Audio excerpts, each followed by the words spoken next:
কবিতাৰ শিৰোনাম নিজৰ কাৰণে। ৰচনা ডাক্তৰ পলাশ ৰঞ্জন গগৈ।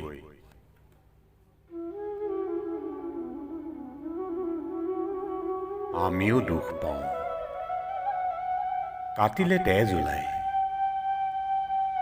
ভাঙিব পাৰে হাড় জোৰেৰে কোবালে। চাৰি কোঠলীয়া একোটা হৃদপিণ্ড আমাৰো আছে। আমাৰ ছালখন শিলৰ নহয়, আমি শিলৰ চোলা পিন্ধি নাথাকোঁ। কৰোণাৰ হিম শীতল চেলেক আমাৰ কাৰণেও প্ৰথম। গোটেই দেশখন যেতিয়া নিজৰ ঘৰৰ ভিতৰত, মহামাৰীয়ে আমাক থুকুচি পেলাইছে কভিড ৱাৰ্ডত। পিপি কিট পিন্ধি আমিও ঘামত উতলি আছোঁ, চকুৰে ধোঁৱা কোৱা দেখিছোঁ।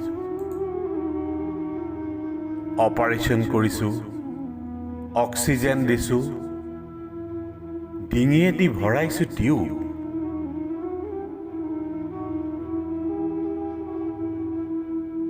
তাৰ মাজতো নটিচ পঢ়িছোঁ, ভাড়াঘৰৰ মালিকে ঘৰ খালী কৰিবলৈ কৈছে।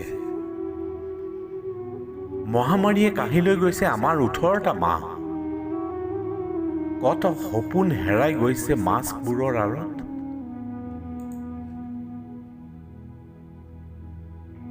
আপোন মানুহখিনিক লগ পাবলৈ মন যায়, খোজ কাঢ়িবলৈ শিকা অকমানিটোক একোলা ল'বলৈ মন যায়।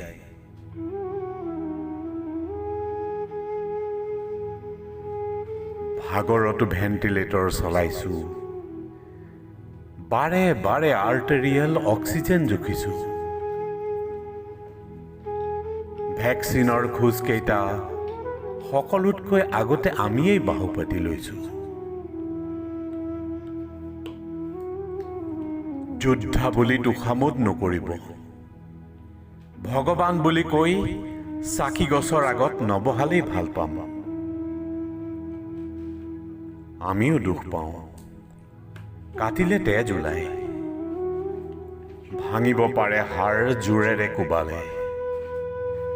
চাৰি কোঠলীয়া একোটা হৃদপিণ্ড